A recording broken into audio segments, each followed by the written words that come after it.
ఒకరోజు బుజ్జికాకి ఆహారం కోసం ఆకాశంలో తిరుగుతూ ఉంది. ఎక్కడైనా తినడానికి ఏమన్నా దొరుకుతుందేమో అని చూస్తూ ఉంది. ఓ రైతు పొలంలో మినపగింజలు ఎండబెట్టడం కనిపించింది. కాకి ఆనందంతో కర్ర మీద కూర్చుని వాటిని చూస్తూ ఉంది. బుజ్జికాకి వెంటనే దిగివచ్చి మినపగింజలు తినడం ప్రారంభించింది. అది ఎంతో తృప్తిగా అనిపించింది. రోజురోజుకూ కాకి మినపగింజలు తినటానికి వస్తూ అలసత్వంగా మారింది.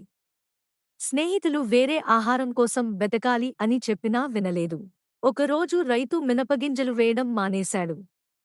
బుజ్జికాకికి తినడానికి ఏమీ దొరకలేదు. అప్పుడు బుజ్జికాకికి తన తప్పు అర్థమైంది. సొంత కృషి లేకుండా ఉండటం, ఇతరుల సలహాలను విస్మరించడం వల్ల తాను ఈ స్థితిలోకి వచ్చిందని తెలుసుకుంది. ముగింపు స్క్రీన్ తెలివి ముందు రావాలి.